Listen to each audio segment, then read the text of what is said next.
नमस्कार दोस्तों, मैं तारा आपका एक बार फिर से कंद कहानी की इस कड़ी में स्वागत करती हूँ।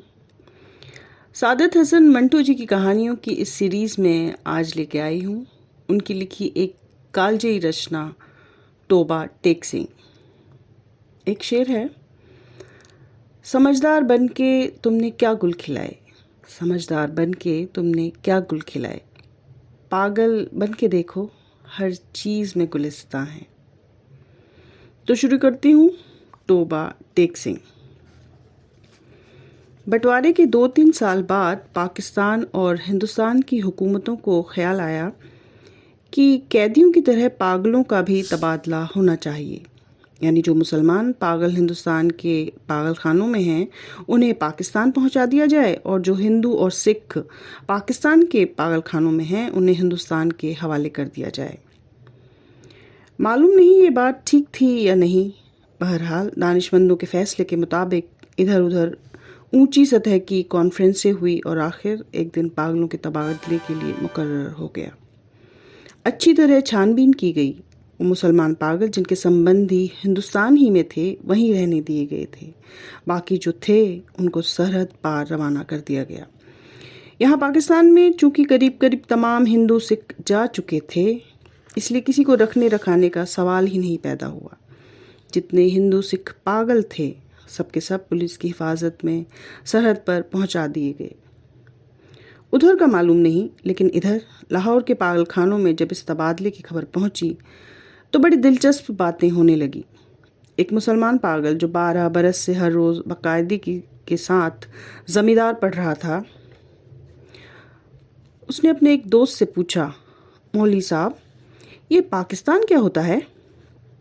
तो उसने बड़े सोच समझ के बाद जवाब दिया, हिंदुस्तान में एक ऐसी जगह है जहां उस्तरे बनते हैं। ये जवाब सुनकर उसका दोस्त बेफिक्र हो गया। इसी तरह एक और सिख पागल ने एक दूसरे सिख पागल से पूछा, सरदार जी हमें हिंदुस्तान क्यों भेजा जा रहा है? हमें तो वहाँ की बोली भी नहीं आती। तो दूसरा मुस्कुराया, मुझे तो हिंदुस्तान की बोली आती है। हिंदुस्तान बड़ी शैतानी आकर आकर फिरते हैं। एक मुसलमान पागल ने नहाते नहाते पाकिस्तान जिंदाबाद का नारा इस जोर से बुलंद किया कि फर्श पर फिसल कर गिरा और बेहोश हो गया। कई पागल ऐसे थे जो असल में पागल थे ही नहीं। उनमें ज़्यादातर ऐसे कातिल थे जिनके रिश्तेदारों ने अफसरों को दे दिलाकर पागल खाने भिजवा दिया था कि फांसी के फंदे से तो बच जाएं। ये कुछ कुछ समझते थे कि हिंदुस्तान का बंटवारा क्यों हुआ और यह पाकिस्तान क्या है, लेकिन सही वाक़यात से ये भी बेखबर थे। अखबारों से कुछ पता नहीं चलता था और पहरेदार सिपाही अनपढ़ और जाहिल थे। उनकी बातचीत से भी वो कोई नतीजा नहीं निकाल सकते थे। उनको सिर्फ इतना मालूम था कि एक आदमी मोहम्मद अली जिन्ना है जिसको कायदे आज़म कहते हैं। उसने मुसलमानों के लिए एक अलहदा मुल्क बनाया है जिसका नाम पाकिस्तान है। ये कहाँ है, कौन सी जगह है, इसके बारे में वो कुछ नहीं जानते थे। यही वजह है कि पागल खाने में वो सब पागल जिनका दिमाग पूरी तरह ख़राब नहीं हुआ था इस उलझन में गिरफ्तार थे कि वो पाकिस्तान में हैं या हिंदुस्तान में। अगर हिंदुस्तान में है तो पाकिस्तान कहाँ है? अगर वो पाकिस्तान में है तो ये कैसे हो सकता है कि वो कुछ अर्सा पहले यहाँ रहते हुए भी हिंदुस्तान में थे?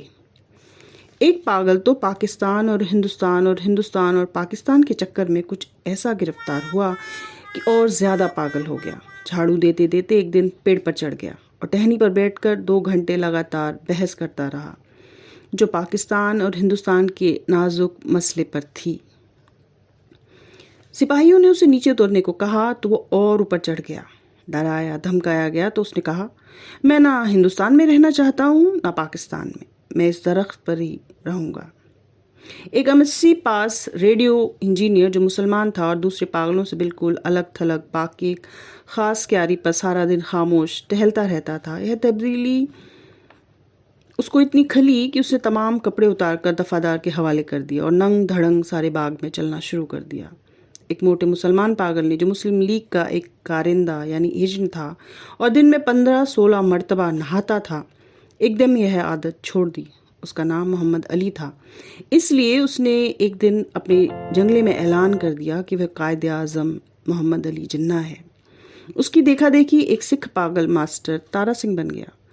मुमकिन था कि इस जंगले में खून खराबा हो जाए, मगर दोनों को खतरनाक पागल करार देकर अलग अलग बंद कर दिया गया। लाहौर का एक नौजवान हिंदू वकील था जो मोहब्बत में धोखा खाकर पागल हो गया था। जब उसे सुना कि अमृतसर हिंदुस्तान में चला गया है तो उसे बहुत दुख हुआ। इसी शहर की एक हिंदू लड़की से उसे मोहब्बत हो गई थी। उसने इस वकील को ठुकरा दिया था, मगर दीवानगी की हालत में भी वो उसको नहीं भूला था। चुनांचे वह उन तमाम मुस्लिम लीडरों को गालियां देता था जिन्होंने मिल मिलाकर हिंदुस्तान के दो टुकड़े कर दिए। उसकी महबूबा हिंदुस्तानी बन गई और वह पाकिस्तानी। जब तबादले की बात शुरू हुई तो वकील को कई पागलों ने समझाया कि वह दिल बुरा ना करे, उसको हिंदुस्तान वापस भेज दिया जाएगा, उस हिंदुस्तान में जहां उसकी महबूबा रहती है। मगर वह लाहौर छोड़ना नहीं चाहता था, इस ख्याल से कि अमृतसर में उसकी प्रैक्टिस नहीं चलेगी। यूरोपियन वार्ड में दो एंग्लो इंडियन पागल थे। उनको जब मालूम हुआ कि हिंदुस्तान को आज़ाद करके अंग्रेज चले गए हैं तो उनको बहुत दुख हुआ। वह छुप छुप कर इस मसले का हल निकालने की कोशिश करते और गुफ्तगू करते रहते कि पागल खाने में उनकी हैसियत क्या होगी, यूरोपियन वार्ड रहेगा या उड़ जाएगा, ब्रेकफास्ट मिलेगा या नहीं, क्या उन्हें डबल रोटी की बजाय ब्लडी इंडियन चपाती तो नहीं खानी पड़ेगी। एक सिख था जिसको पागल खाने में दाखिल हुए 15 बरस हो चुके थे। हर वक्त उसकी ज़बान पर अजीबो गरीब अल्फाज सुनने में आते थे। ओपड़ दी, गुड़गुड़ दी, एनेकस दी बेंधियाना दी, मूंग दी दाल, आफ दी लालटेन। वो न दिन में सोता था न रात में। पहरेदारों का कहना था कि 15 बरस के लंबे अरसे में एक लम्हे के लिए भी नहीं सोया, लेटा भी नहीं था। अलबत्ता किसी दीवार के साथ टेक लगा लेता था। हर वक्त खड़ा रहने से उसके पांव सूज गए थे, पिंडलियां भी फूल गई थी, मगर इस जिस्मानी तकलीफ के बावजूद वो लेटकर आराम नहीं करता था। हिंदुस्तान, पाकिस्तान और पागलों के तबादले के बारे में जब कभी पागल खाने में बहस होती थी तो वह गौर से सुनता था। कोई उससे पूछता कि उसका क्या ख्याल है तो बड़ी संजीदगी से जवाब देता, ओपड़ दी, गुड़गुड़ दी, अनिकस दी, बिंदियाना दी, मूंग दी दाल, आप दी पाकिस्तान गवर्नमेंट। लेकिन बाद में आप दी पाकिस्तान गवर्नमेंट की जगह आप दी टोबा टेक सिंह गवर्नमेंट ने ले ली और उसने दूसरे पागलों से पूछना शुरू किया कि टोबा टेक सिंह कहाँ है, जहाँ का वो रहने वाला है। लेकिन किसी को भी नहीं मालूम था कि वो पाकिस्तान में है या हिंदुस्तान में। जो है बताने की कोशिश करते थे वो खुद इस उलझाव में गिरफ्तार हो जाते थे कि सियालकोटा पहले हिंदुस्तान में होता था पर अब सुना है कि पाकिस्तान में है, या पता है कि लाहौर जो अब पाकिस्तान में है कल हिंदुस्तान में चला जाएगा, या सारा हिंदुस्तान ही पाकिस्तान बन जाएगा। और यह भी कौन सीने पर हाथ रखकर कह सकता था कि हिंदुस्तान और पाकिस्तान दोनों किसी दिन सिरे से गायब नहीं हो जाएंगे। उस सिख पागल के बाल हल्के होके बहुत थोड़े रह गए थे। चूंकि वह बहुत कम नहाता था इसलिए दाढ़ी और बाल आपस में जम गए थे, जिनके कारण उसकी शक्ल बड़ी भयानक हो गई थी। मगर आदमी नुकसानदेह नहीं था। 15 बरसों में उसने किसी से झगड़ा फसाद नहीं किया था। पागल खाने के जो पुराने मुलाजिम थे वो उसके बारे में इतना जानते थे कि टोबा टेक सिंह में उसकी कई ज़मीनें थी।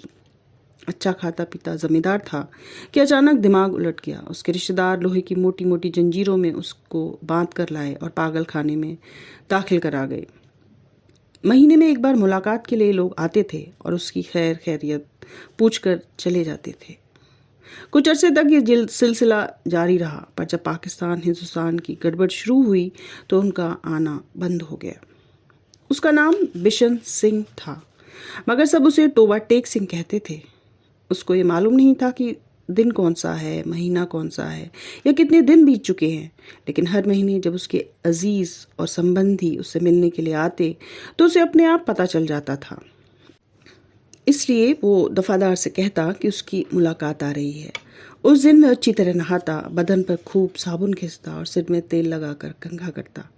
अपने कपड़े जो वह कभी इस्तेमाल नहीं करता था निकलवा के पहनता और यूं सज बनकर मिलने वालों के पास आता। वो उससे कुछ पूछते तो वह खामोश रहता, या कभी कभार ओपड़ दी, गुड़गुड़ दी, अनेकस दी, बिंधियाना दी, मूंग दी दाल, आप दी लालटेन कह देता। उसकी एक लड़की थी, हर महीने एक उंगली बढ़ती बढ़ती 15 बरसों में जवान हो गई थी। बिशन सिंह उसको पहचानता ही नहीं था। वह बच्ची थी, जब भी अपने बाप को देखती रोती थी। जवान हुई तब भी उसकी आंख में आंसू बहते थे। पाकिस्तान और हिंदुस्तान का किस्सा शुरू हुआ तो उसने दूसरे पागलों से पूछना शुरू किया कि तोबा टेक सिंह कहाँ है। जब संतोषजनक जवाब न मिला तो उसकी कुरेद दिन ब दिन बढ़ती गई। अब मुलाकात नहीं आती है। पहले तो उसे अपने आप पता चल जाता था कि मिलने वाले आ रहे हैं, पर अब जैसे उसके दिल की आवाज़ भी बंद हो गई थी जो उसे उनके आने की खबर दे दिया करती थी। उसकी बड़ी ख्वाहिश थी कि वो लोग आए जो उससे हमदर्दी का इजहार करते थे और उसके लिए फल, मिठाइयाँ और कपड़े लाते थे। वो उनसे अगर पूछता कि तोबा टेक सिंह कहाँ है तो यकीनन वो उसे बता देती कि पाकिस्तान में है या हिंदुस्तान में, क्योंकि उसका ख्याल था कि तोबा टेक सिंह से ही वो आते हैं जहाँ उसकी ज़मीनें हैं। पागल खाने में एक पागल ऐसा भी था जो खुद को खुदा कहता था। उससे जब एक दिन बिशन सिंह ने पूछा कि तोबा टेक सिंह पाकिस्तान में है या हिंदुस्तान में, तो उसने अपनी आदत के मुताबिक कहा लगाया और कहा वो ना पाकिस्तान में है ना हिंदुस्तान में, इसलिए कि हमने अभी तक हुक्म नहीं लगाया। बिशन सिंह ने इस खुदा से कई मर्तबा बड़ी मिन्नत समाजत से कहा कि वो हुक्म दे दे ताकि झंझट ख़त्म हो, मगर वो मशरूफ़ था, इसलिए किसी उसे और बेशुमार हुक्म जो देने थे। एक दिन तंग आकर वह उस पर बरस पड़ा। ओ पड़दी गुड़गुड़दी एने कस्ती बंध्याना दी मूंग दी दाल आप वाहिगुरु दा खालसा एंड वाहिगुरु की फतेह, जो बोले सो निहाल सत श्री अकाल। उसका शायद यह मतलब था कि तुम मुसलमान के खुदा हो, सिखों के खुदा होते तो ज़रूर मेरी सुनते। तबादले से कुछ दिन पहले तोबा टेक सिंह का एक मुसलमान दोस्त मुलाकात के लिए आया। पहले वह कभी नहीं आया था। जब बिशन सिंह ने उसे देखा तो एक तरफ हट गया और वापस आने लगा, मगर सिपाहियों ने उसे रोका। ये तुमसे मिलने आया है, तुम्हारा दोस्त फजलदीन है। बिशन सिंह ने फजलदीन को देखा और कुछ बड़बड़ाने लगा। फजलदीन ने आगे बढ़कर उसके कंधे पर हाथ रखा। मैं बहुत दिनों से सोच रहा था कि तुमसे मिलूं, लेकिन फुर्सत ही न मिली। तुम्हारे सब आदमी खैरियत से चले गए थे। मुझसे जितनी मदद हो सकी मैंने की। तुम्हारी बेटी रूप कौर। वह कुछ कहते कहते रुक गया। बिशन सिंह कुछ याद करने लगा। बेटी रूप कौर? फजलदीन ने रुक कर कहा, हाँ वह भी ठीक ठाक है, उनके साथ ही चली गई थी। बिशन सिंह खामोश रहा। फजलदीन ने कहना शुरू किया, उन्होंने मुझसे कहा था कि तुम्हारी खैर खैरियत पूछता रहूं। अब मैंने सुना है कि तुम हिंदुस्तान जा रहे हो। भाई बलबीर सिंह और भाई बिधावा सिंह से सलाम कहना और बहन अमृत कौर से भी। भाई बलबीर से कहना फजलदीन राजी खुशी है। वो भूरी भैंसें जो वो छोड़ गए थे उनमें से एक ने कट्टा दिया है, दूसरी की कट्टी हुई थी, पर वो 6 महीने की होके मर गई। और मेरे लायक जो खिदमत हो कहना, मैं हर वक्त तैयार हूँ। और ये तुम्हारे लिए थोड़े से मरुंडे लाया हूँ। बिशन सिंह ने मरुंडे की पोटली लेकर पास खड़े सिपाही के हवाले कर दी और फजलदीन से पूछा, तोबा टेक सिंह कहाँ है? तोबा टेक सिंह? उसने कदरे हैरत से कहा, कहाँ है? वहीं है जहाँ था। बिशन सिंह ने पूछा, पाकिस्तान में है या हिंदुस्तान में? हिंदुस्तान में? नहीं पाकिस्तान में। फजलदीन बौखला सा गया। बिशन सिंह बड़बड़ाता हुआ चला गया। ओ पड़ती गुड़गुड़ती एने कस्ती बंध्याना दी मूंग दी दाल आवदी पाकिस्तान एंड हिंदुस्तान आवदी दुर्भटेमो। तबादले की तैयारियां मुकम्मल हो चुकी थी। इधर से उधर और उधर से इधर आने वाले पागलों की लिस्ट पहुंच चुकी थी। तबादले का दिन भी मुकर्रर हो गया था।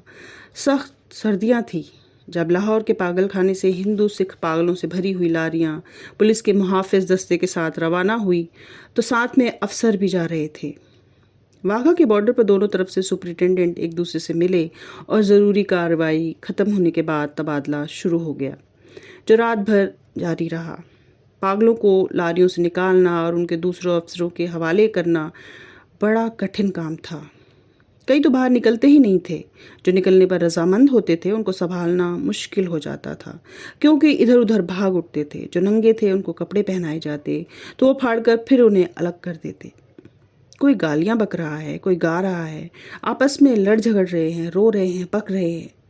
कान पड़ी आवाज़ सुनाई नहीं देती थी। पागल औरतों का शोर अलग था और सर्दी इतने कड़ाके की थी कि दांत बज रहे थे। पागलों की मंशा इस तबादले के हक में नहीं थी। इसलिए कि उनकी समझ में आता था कि उन्हें अपनी जगह से उखाड़कर कहाँ फेंका जा रहा है। चंद जो कुछ सोच रहे थे, पाकिस्तान जिंदाबाद के नारे लगा रहे थे।